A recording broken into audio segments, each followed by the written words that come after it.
Hello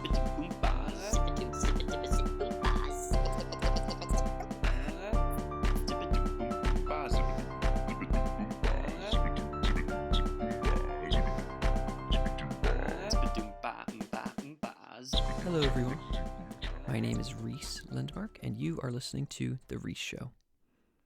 On this show, we're trying to clarify what a good future looks like.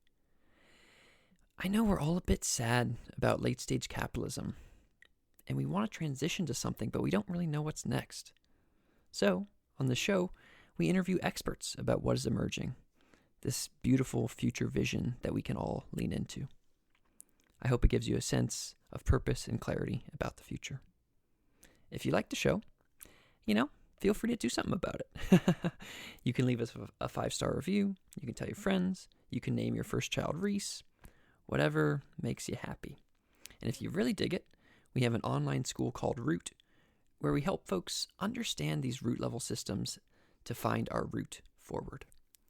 We have cohorts of world-class systems thinkers that run every couple of months. So if you're interested in that, check us out at root.co. That's ROOTE.co. Thanks. Today I chat with Cassie Robinson, who leads tens of millions of pounds in nonprofit grant making in the UK. In the first half, we chat about her own journey, kind of being an outsider, but finding a home as a systems thinker. And second, we chat about the programs that she's actually funding right now in the UK, and there are 3 cool ones that she highlights about this community narrative process, and then second about ways to get civil society to move that civil society sense-making function upstream into the governmental decision-making processes.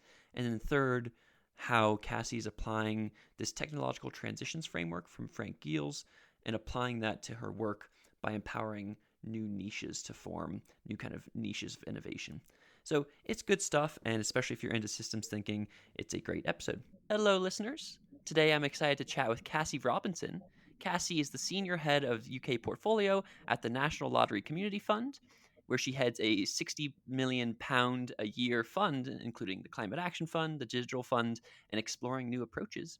She's also a fellow at the Institute of Innovation and Public Purpose at UCL with Mariana Mazzucato. Cassie, thanks so much for being on the show and welcome. Hi, Reese, and thank you for having me. Excited to dive in. And I think Cassie is funny because I've been aware of your work for a bit, but then in diving into it and looking deeper, I've just been really impressed with your practices around writing and what you've been writing about, and also how you've kind of taken this systems thinking lens and brought it to your work. And so I think actually for our listeners here, maybe the first thing that I want to dive into is just you as a systems thinker and where you exist within the world. I read on one of your blog posts, that folks initially said you were unemployable or you were labeled as special needs when you were, 11 or something like that. And, when I look at your website, you have these this amazing quote that says you are particularly skilled at sense making, pattern recognition, reimagining, stewardship, and the weaving together of relationships. And for me, I love that, but it's I feel like it's very abstract for other folks. So kind of, could you tell me and our listeners about your journey as a systems thinker and finding your role as a systems thinker in the world? Yeah, sure. And actually, when you say those words out loud, I sort of giggle a bit, and I'm like, yeah, what do they mean? What did I mean when I wrote that? And it's written in a third person as if I didn't write it, but I did. But I could take them from some things others have said. I mean, where should I start? I definitely can't remember a time when I was like, oh, I'm a systems thinker. I think it's been like a thread that has slowly unfolded over many different experiences, but it probably does start with, I mean, I don't know if it does start here, but I'm going to start here with this story, which links back to when I was younger, and I have written about this idea of being labeled special needs. And I think actually what was going on for me a lot at that time was just that, there were lots of things that didn't really make sense to me in terms of what I was being told by those in authority. How they were kind of labeling the world, or describing the world, and asking me to what they were asking me to believe in, or to respect. I think I sometimes just like, really, um, is that really the case? And it's not because I felt like I had an answer either. I just wasn't sure. Um, and I think, I think over time I became surer, more sure. I don't know what the correct English is.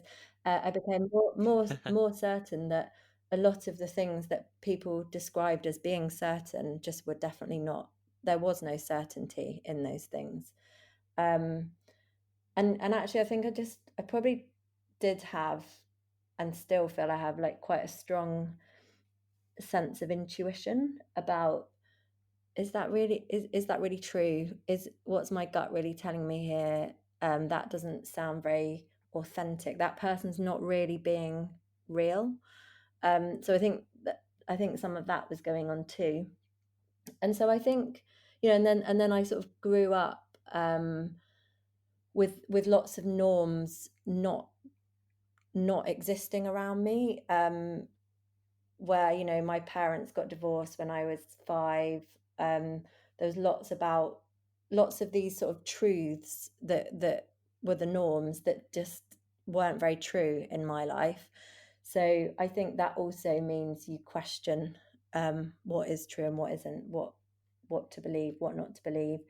um, and I think, yeah, so if those kind of parameters don't apply to your life, um, I guess they don't get in your way either.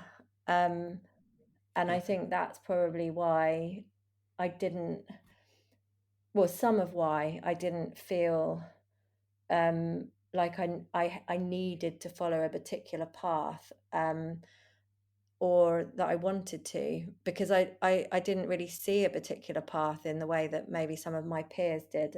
And I never really wanted to get married. I didn't really understand what the institution of, like, marriage in the church was really about. And I didn't really want to, buy a house, or like a lot of the things that people were looking for to give them status or security, or I've never sort of wanted those things. So yeah, so that was probably why. I mean, actually, obviously, in hindsight, you can tell a story that sounds a lot more coherent or romanticized than it actually was. I think also some of it was, I actually also wasn't really sure what I did want to do. Um, Mm-hmm. and, there were some things that I had some strengths. And so I suppose that also guided me, a bit in terms of where I started to explore. Um, and yeah, and it wasn't really until I was 28, so I had, a bit of a wandering path, um, which I won't go into now. But it wasn't until I was 28 and I got a place on something called the Creative Pioneer Programme, which was run by the UK's largest innovation foundation. And on that programme, oh, can you still hear me? Mm-hmm. Yep, yep. Oh yeah, sorry, it's saying on here, lost connection to server. On that, program, I was just really lucky to meet a bunch of other people who had been labelled creative pioneers, and that was probably the first time I really felt like I'd found my tribe. And I think it was from that experience I started to feel more confident, um, in sort of exploring different paths.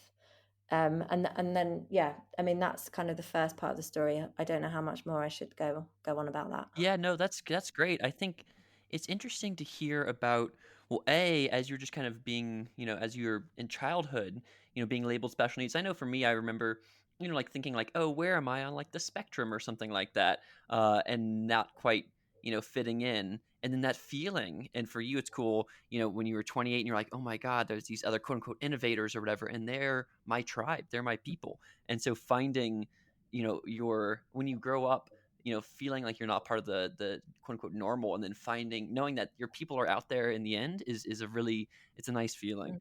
I think that there's also, I mean, what you say about, I love the kind of skepticism there of just, these labels or these things that you're supposed to believe in or respect. And you were just kind of like, I'm not buying it, which is kind of a funny perspective. But then it kind of leaves you without a clear, like, believing in those things is easier, in some extent. And so I can just imagine the childhood you not believing in those things, and then kind of doing this wandering path. The wandering path kind of reminds me, my dad did, we called it the 12-year plan, where he went to 5 different colleges and then to, hitchhiked around, Canada and Africa and stuff. And so everybody will find their path and their journey.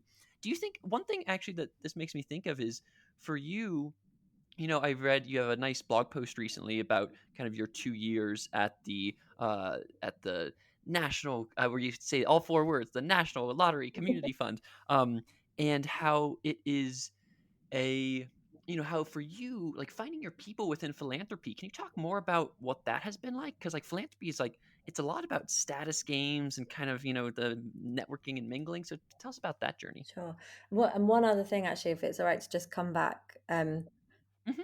on what we were just discussing, because it also, when I play it back a bit like I just did, I also really Mm. recognize, and I think it's really important to say that, there was obviously some things in my growing up that had a privilege to them that meant I didn't feel this. I wasn't like, oh God, I have to do all these things because I have to get a job. I have to make sure I can put a roof over my head. I have to, there must have been something in me that felt comfortable enough to not have to dive into some of those norms too. I suppose I just want to acknowledge that some people 100%. have to stay within the status quo because they're like that's the only choice they very literally have.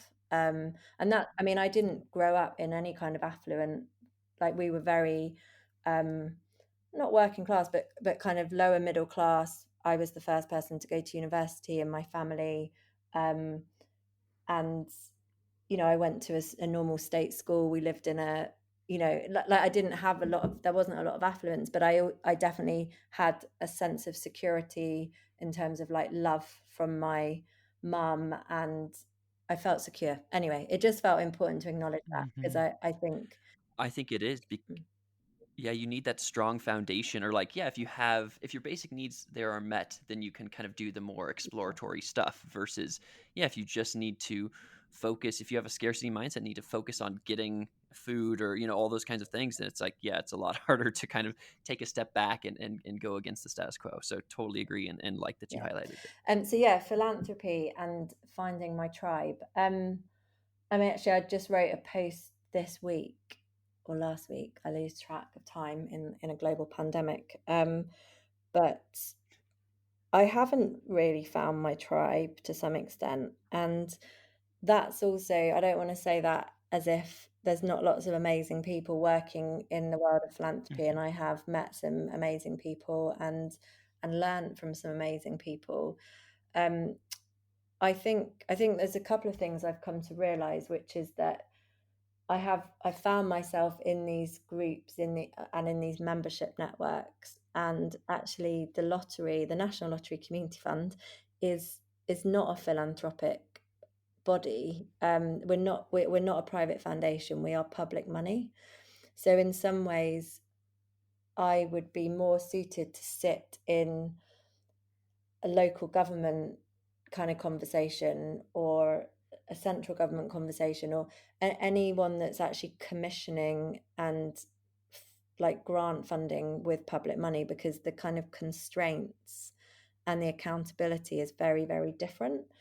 So I've been in some philanthropy conversations where people talk about, they've reached out to this organization, they've brought together these 10 organizations and they've funded them. Some foundations where you can't even apply, you get invited to apply.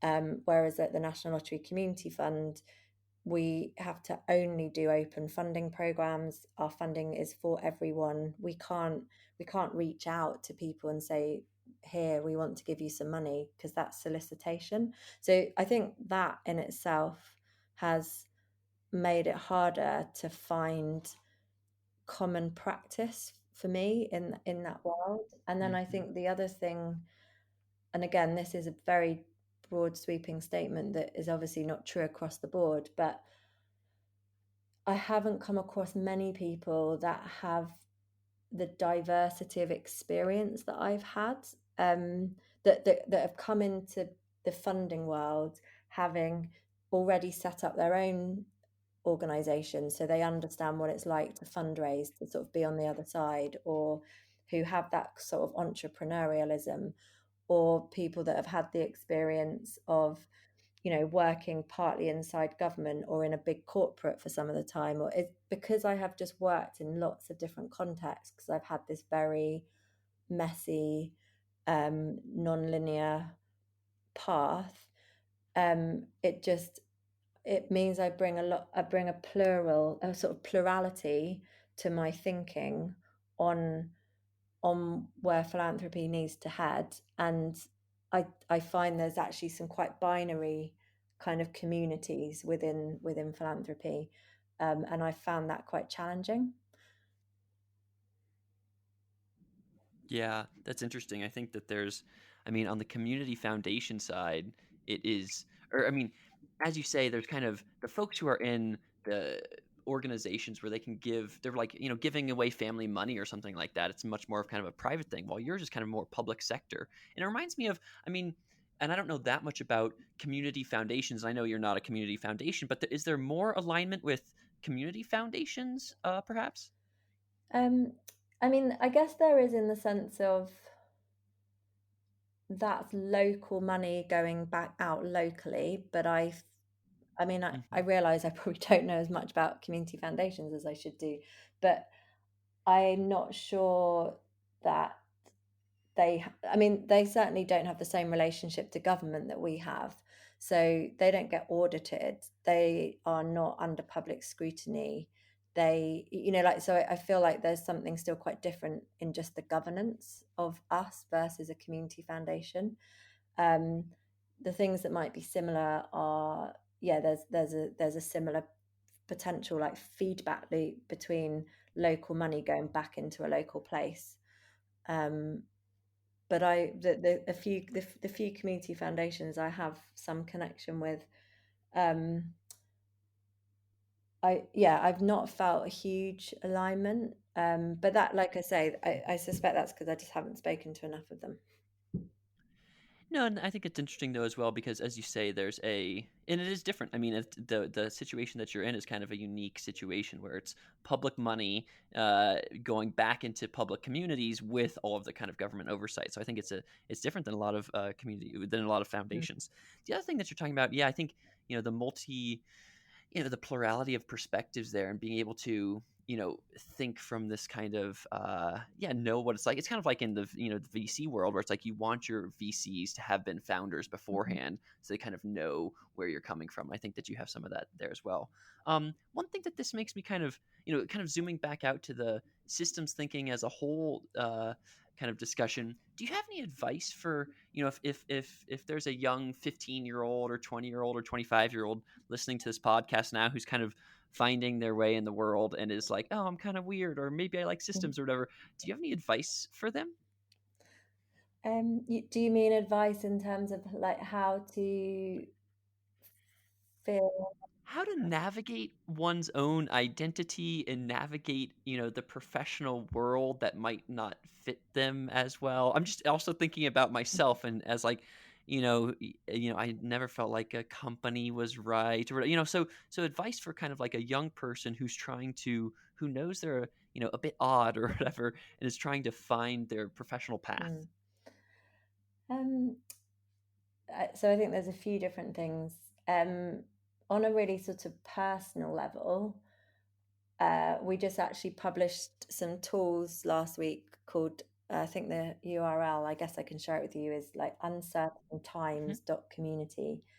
And we created those myself and Ella Saltmarsh, who's one of the point people as well, we created those for actually younger women in particular, but I think they're usable by anyone who find themselves needing to navigate complexity and might realize they have that feels very hard and difficult and isolating, but also like some of the ways that you're feeling are probably completely normal, and there's many other people like you. So that's just a quite like practical resource that I'm hoping some people might find useful. I think Yeah. one of the things I have found very useful in helping me make sense myself of what I'm doing, which then obviously in turn helps you communicate that outwardly too, um, is there is this model. I've talked about it quite a lot now, so if anyone's listening to this that's already heard me talk about it, I'm sorry, because I feel like I need to like reference something different. But the Bakwana tube loop model, which is just a framework that helps think about change and how change, well, not how change happens, but just it basically tells the story of an old system in decline and a new system emerging, and within that narrative there are different roles to play, and some of those roles are about being the innovator or the pioneer, and you're creating the new alternatives, and what you need is to be connected to others that are doing the same. You need to find your tribe, you need resourcing, you need to bring coherence to you, to what you're doing as it grows. Other roles in that narrative are about helping the old system to die, or about transitioning things from the old system into the new. And the reason that I find that helpful is, you know, of course, none of us are only one thing, and none of us will ever only play one role in change if we want to be more plural.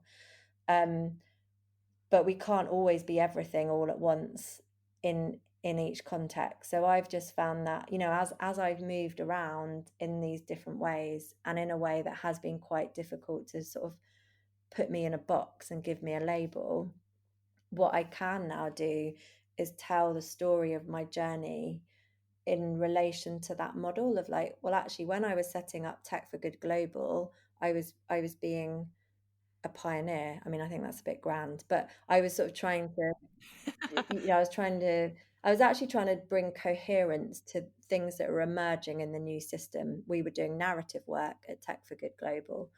You know, when I worked at Government Digital Service in the Cabinet Office, I was trying to, I was part of a team that was trying to transition some of the old declining system into the new system. Actually, at the National Lottery Community Fund, we're such a large funder that I think we're doing about 5 different roles on that model. You know, different bits of the fund are doing different things. With the stewarding loss work that I'm doing outside of my role at the National Lottery Community Fund, that's very much about helping hospice some of the systems that are in decline. So yeah, so that's kind of, I feel like if you can start to build up a narrative that makes sense to you in terms of the position or role you're taking and what you're doing, that is a useful way of communicating it to others.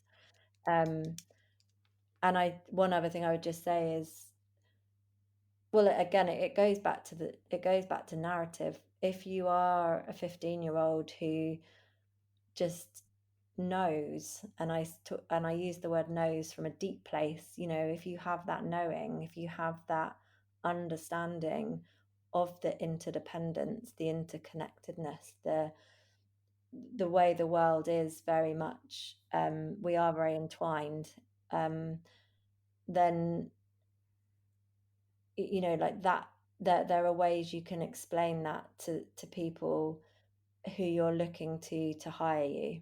And I think that kind of that will become more and more apparent. I think even in the pandemic, it's very hard now for people to deny the kind of interdependencies that there are.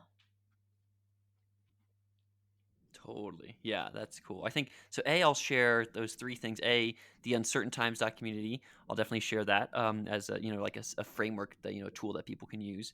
And then that the Berkana two loop theory and the two loop model is cool. I think it gives a very clear, and I hadn't seen it too much before. Kind of reading into it as you were from your website and blog posts and stuff. That there's kind of systems in decline and systems that are emerging, and so you can always kind of find your role within those systems and say, okay, I am someone who is either hospicing an old system, like you were saying, or maybe I am transitioning an old system to a new one, or I am creating coherence among, this new wave, this new system that's emerging. So kind of finding where you're fitting within the kind of decline of a existing system or the emergence of a new one. I hear that. And then the final one, as you're saying, I super agree that, I mean, there's some amount of funniness there, which is like, trying to get someone's like looking to hire you and you say, hey, I understand the interdependence of all things. And they're like, okay, congratulations or whatever. But I do think that there is something really powerful there, which is it's true. And B, it's becoming more clear for everyone through, yeah, as you say, through COVID and needing to flatten the curve or trip the circuit breaker, all these things, these ways of thinking in this kind of networked way, you can kind of present that in a powerful light for folks. So I definitely hear that too. I will just say, actually, The sorry, when you set back like that, I'm like, actually, Cassie, that sounds ridiculous. Probably you're not going to say to a potential employer, hang on a minute, everything is interdependent. I guess another way. that was my No, joke. but I think I'm like, actually, that was probably quite rubbish advice. I think another thing to do is maybe don't try that. And, um, I'm just trying to like think back to when I was like earlier on in my journey. And um, I think the key thing to do is not lose or deny or try and um, sort of diminish your plurality. Like all of your Mm-hmm. multiplicity, all of the layers of who you are is what is what's wonderful. Um, and to if you can only share or show a part of that to be able to get a job, for example, then just find that, like, where else can you express all those other parts of yourself.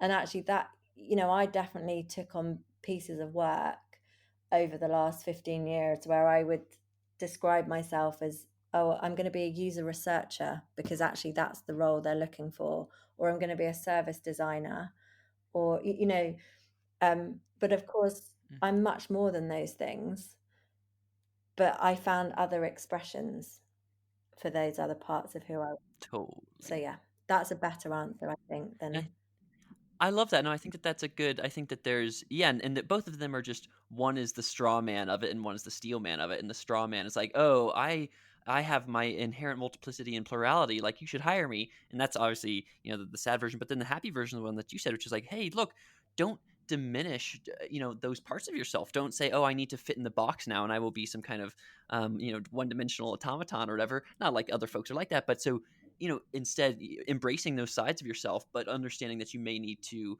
kind of fit it. For me, I'm thinking, when I worked at MIT, I was working specifically in blockchain ethics. And so that was a very specific aspect of my interest, but then, and so not diminishing those other sides of me, I think is powerful. So let's kind of transition now to, thinking about, the National Lottery Community Fund and the work you're doing there. Y'all do a lot of cool funding of projects in various communities.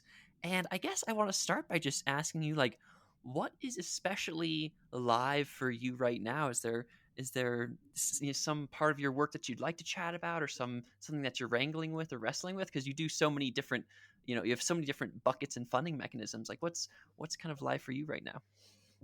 I think there's probably three things that feel very live that I could share briefly about. So the Yeah. first is, well, two are more linked actually. So I'll start with those. So the first is we've been doing, we are sort of a third of the way through some grants that we awarded a few months back for a new funding program called the Emerging Futures Fund. And sorry, that was a little ping from a thing that I'm going to just turn off. So All apologies. good. And the Emerging Futures Fund was, we sort of opened that during the first wave of the pandemic, when a lot of our funding was really in response to the crisis. We were doing a lot of sort of emergency funding, very reactive, and necessarily so. But alongside that, we also wanted to try and create some space to provide some resource for communities to also process what they were going through and think beyond the present, and try to imagine what might be different. If this was a if the pandemic was providing an opportunity to not go back to how things were, how would communities want things to be different? And so the Emerging Futures Fund is a bit of an experiment, really, to see whether what does it take to resource that kind of work in local communities. And what's been interesting is to think about, how do you build a funding program like that so it actually becomes a longer term kind of, I've talked about it as seeding an infrastructure. So, and I use the term infrastructure to mean something that kind of scaffolds and supports and builds care and resources capacity. That's kind of how I think of infrastructure. So can we, through this funding program, can we start to seed an infrastructure that means communities can go on processing, listening, sensing, and imagining about where they want to head in the future? And the other thing that I'm interested in within that funding program, which is a sort of live inquiry, is, what does it take to bring foresight, like strategic foresight and social imagination practices, very locally into communities, so that you know communities, there's a lot of work that we do at the fund and that is generally happening in philanthropy around participatory grant making, and I think that kind of practice is really important. I think we need to ask more about what else do communities need, so that they can think beyond what they know and understand in the present, so that if communities have the power to make decisions and shape their future, which I really wish they had that power, then communities don't know what they don't know. Like, I don't know what I don't know. And I also can't, I find it very hard to imagine beyond my current reality. Like, that's sort of human nature. We're wired for short termism. So are there ways to build that kind of strategic foresight and social imagination capacity in local communities? That's one thing. The other thing I'm interested in, and we'll start to explore more, is more related to sort of technology to start with, but it could expand. But it's this idea of, how can civil society, how can local communities and civil society more broadly have a role further upstream in shaping technology?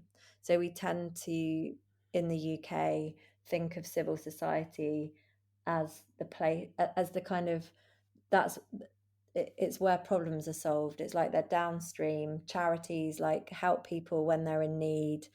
The social sector is there to respond and be reactive. And actually, I'm really interested in, what does it mean for it to be further upstream in shaping the future. So it's sort of linked to the first.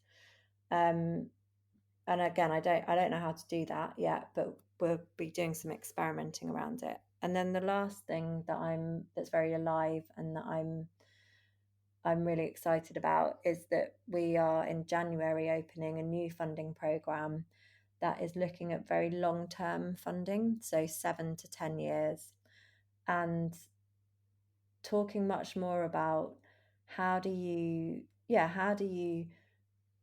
resource ecologies, assemblages, ecosystems, infrastructure, constellations over the long term. And I'm using those words on purpose, because we're trying to do something quite different from what we've done before. And I think language is going to play an important role in that, whilst we're sort of bringing in an early pipeline. So yeah, that's kind of that. Those are the three very live questions for me at the moment.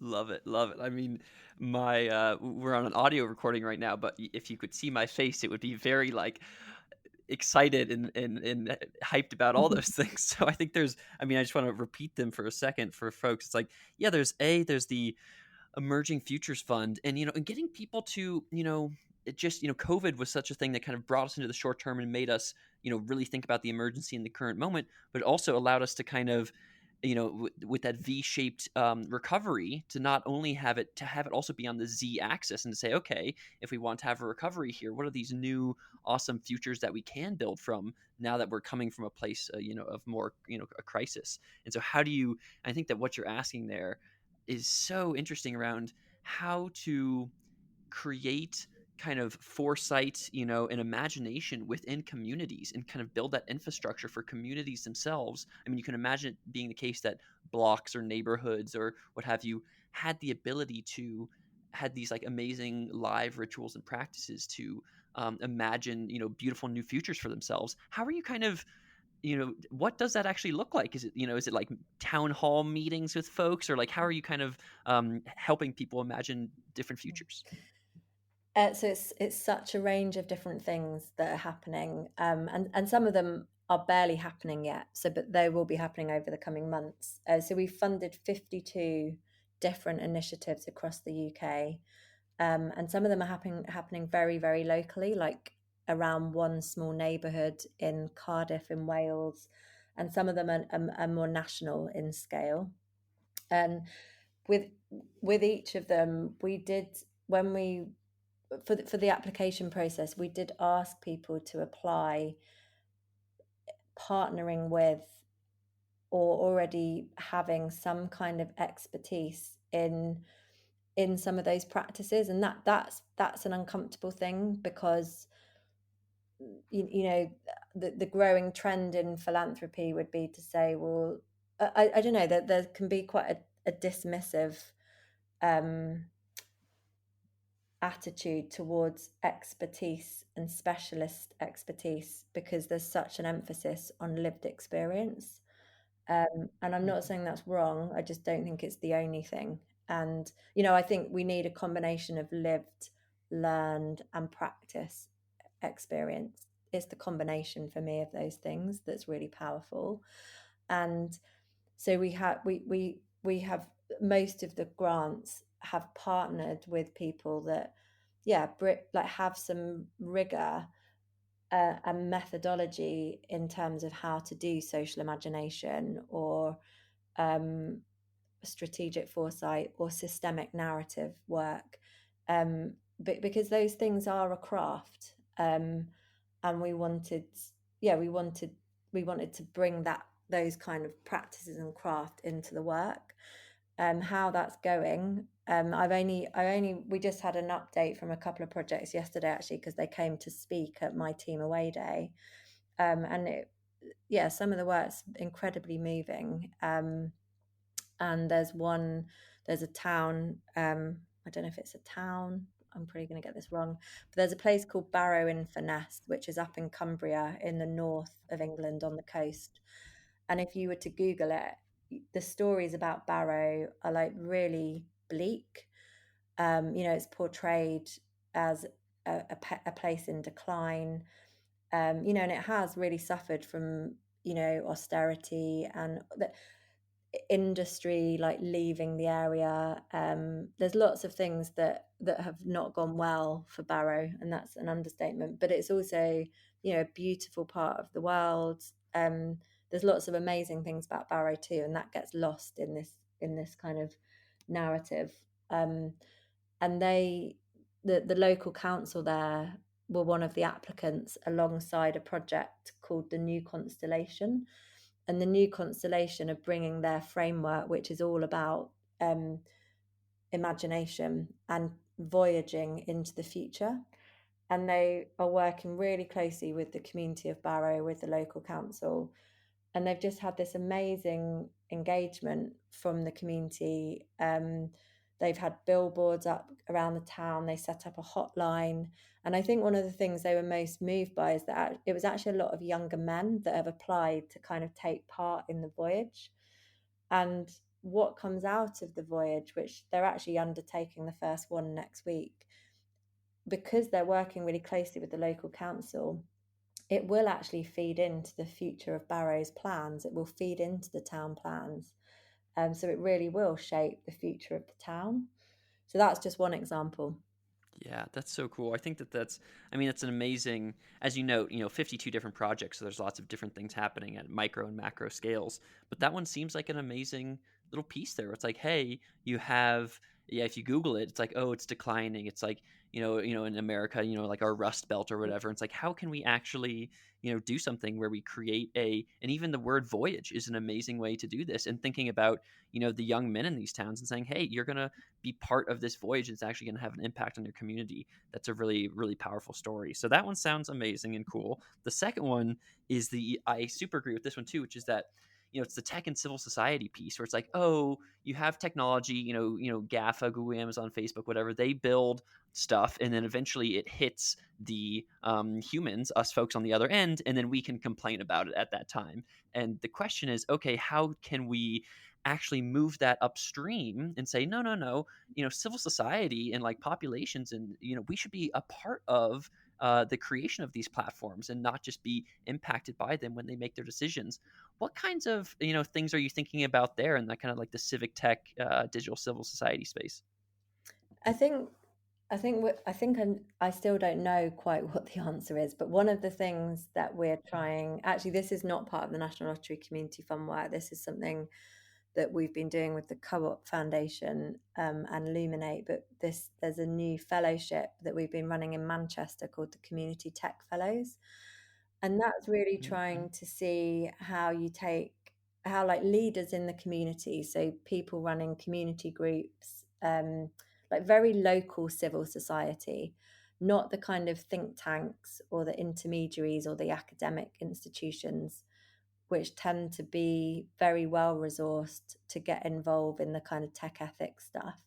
But actually the groups on the ground, the groups that are on the front lines, the groups that are really embedded in communities, what would it take? What do they need to, how do you resource them to kind of build up their understanding and capacity around like tech policy, so that they can be shaping the tech policy discussion, um, rather than that happening through the think tank. So that's one of the things that we're trying to experiment with that program.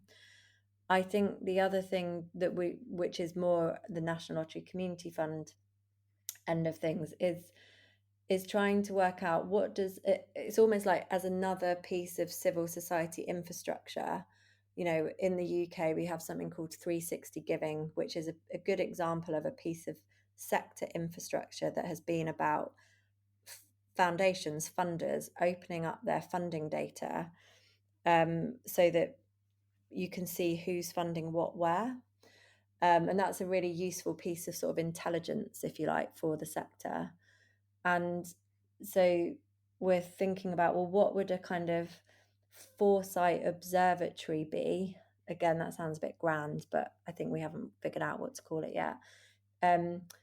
If you think of charities, civil society groups, community groups as having a kind of sensing function, because they are really on the front line, how do you kind of systematize that sensing function? What is the data that they have available to them, both quant and qual?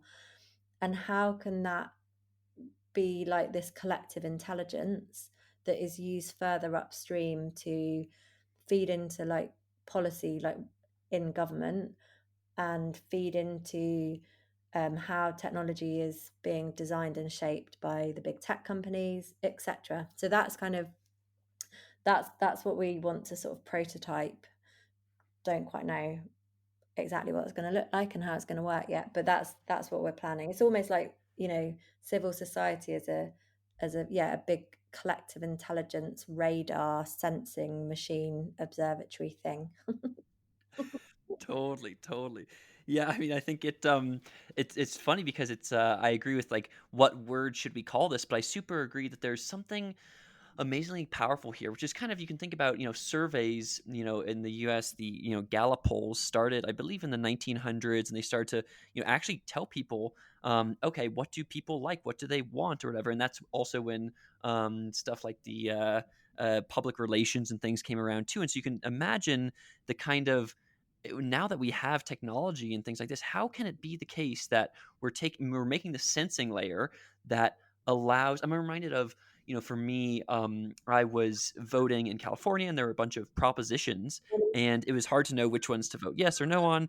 And there's a bunch of voter guides, which are like kind of a part of this, helpful kind of curation layer. But then there was a meta voters guide that I used, which kind of aggregated all the other voters guides, and it was so helpful because it showed me, oh, all of the voters guides were yes on this one and were no on this one, so I can just kind of do those things and then focus on the ones that where the voters guides are kind of on both. And so thinking about ways to ways to get the people themselves to be able to give their input and data into some of these policy processes in this better, more legible way, I think is an amazing project that I would love to see. So excited for that. As we get into closer to wrap up mode, this third one that you talked about, I kind of get it, but I don't really get it. You're talking about long-term thinking and the 7 to 10 year time scale, and how language and is associated with it, and thinking about constellations and ecologies. Could you tell me more about what you mean here? Yeah, so I think in the early stages of this funding program, it's a new funding program, and it's definitely us experimenting.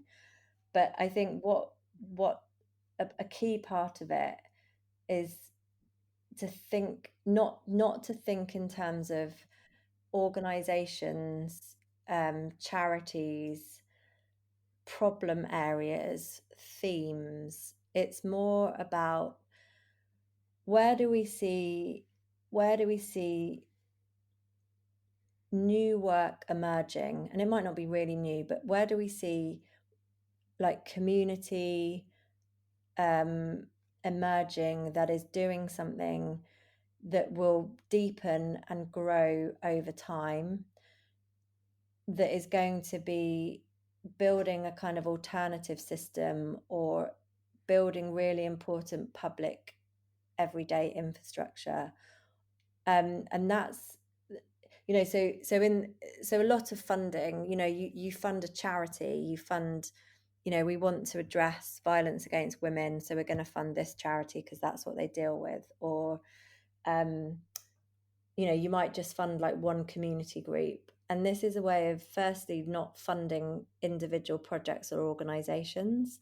So trying to, like, again, recognize it's acknowledging that change happens through multiple things coming together, and also wanting to fund not just the different elements coming together, but in a way like the soil that those elements are going to grow within.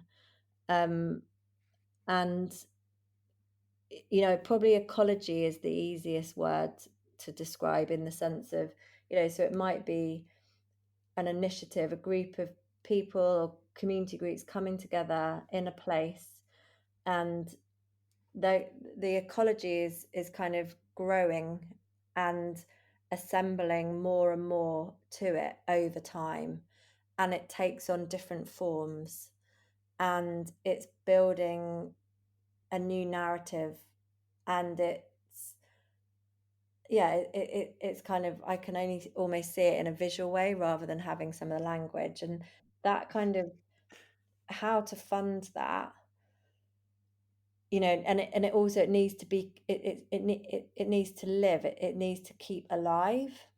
And that's important too. So there's a lot of talk in philanthropy around core costs, and I'm trying to avoid using even that language, because funding something over 7 to 10 years, you're making a big commitment in terms of time frame and resource, but I feel like core costs suggests something very steady, and I think we're looking for things that will keep emerging and evolving and growing over time. Like I say, it's a very there's an aliveness to it, and that's what we're trying to fund. But then some of the things that are in the early pipeline are actually much more like infrastructure as well. So I don't know if you know the Giels socio-technical um, model, where he talks about the meso, the micro, and the macro. Mm-hmm, mm-hmm. Um, and then again, I can share a diagram. And then there's a fourth thing that we've added, which is really about the roots and the soil. So there's kind of the different layers um, that change is happening on. And in a way, with this funding program, we're looking to fund work that's kind of happening on at least two of those different levels. Whereas again, a lot of funding often just thinks about one level. I don't know if that Got it. makes any more Yeah, I sense. think there's Yeah, no, you're good. I think that it's funny because, yeah, as you're discussing this, so many of these concepts that are, yeah, you can kind of get, when you're trying to talk about something like this that's like emerging and that is very visual, you can kind of use lots of different language around it. Where you're like, oh, ecology slash constellation slash networks, and you like all those words don't exactly point at the right thing, but kind of point at it. And then the really pointing at the right thing is this kind of visualization in your mind of it. So I definitely get that, and I think that I hear what you're saying here, which is what is the kind of the generator function of all of the rest of the symptom, or the root level of, hey, how can we yeah, what can we invest in the long term that would create beautiful soil and create this amazing regenerative soil that would allow for lots of other beautiful things to come out of it. So I think I get it at a metaphorical level, and I'm excited to hear more about it as it evolves over time. So in any case, we are at time for today, Cassie, but thank you so much for telling us about both your journey as a systems thinker and helping other young folks on their own journeys, and then also some of the really interesting stuff that you're doing at the National Lottery Community Fund. Is there any place that folks can find you on Twitter, or that can apply to things at the National Lottery Community Fund? Any call to actions for folks? Well, I'm on Twitter just as my name, Cassie Robinson. Um, the National Community Fund funding is only available in the UK. But if there's anyone listening from the UK, there's lots of different funding programs. So do go and have a look on the website. And yeah, I think my call to action would just be what's the anti-racist work you're doing, and how are you resourcing things like the Black Lives Matter movement? I like it. That's a whole other bonus level of discussion that we haven't been able to chat about today, but I think that is juicy as well. Well, in any case, thank you so much for coming on today, Cassie, and thank you, listeners, for tuning in. Goodbye, everybody.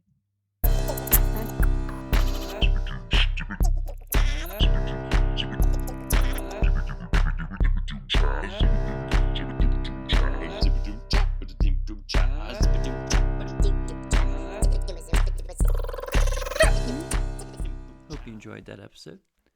I want to highlight a couple thoughts and learnings for me. The first is, it's always fun when I learn new frameworks, and when you all get to learn new frameworks as well. The first being the two-stage systems change theory of a system in decline and how to help it decline, and then a system emerging and how to help that new system emerge. And so thinking of that two-loop theory, pretty simple, but just, hey, what's on the outs and what's on the end, and something that's on the outs is our is our pre-COVID lifestyle, and something that's on the end is our post-COVID lifestyle. And so how can we kind of help the first thing go away and kind of steward its loss, and how can we also help this new thing emerge? So that's a nice little framework. And then this Frank Giel's transition, technological transitions framework is relatively helpful as well. I mean, it's classic multi-level thinking around helping niches, innovative niches, kind of early adopters, how they are the start of innovative thinking, and then how that micro level niche bubbles up to the meso and macro levels. So that's always fun. And I think, a note on that is you can tell that Cassie just has a systems thinker mindset because she uses so many slashes and she thinks very visually. And as you listen to the episode, you can really kind of hear that and be like, okay, she is speaking in terms of abstractions kind of and visuals, and is just kind of using language to point at what she's talking about. And then I do want to highlight two of her current projects. The first is on narrative. I think it's so cool, this idea of infrastructure for communities and thinking about what kind of infrastructures we will want in the future for a community to have. And one of those should almost certainly be what she's working on with, strategic foresight and visioning. All communities should have that. So building that capacity, I think, is really cool.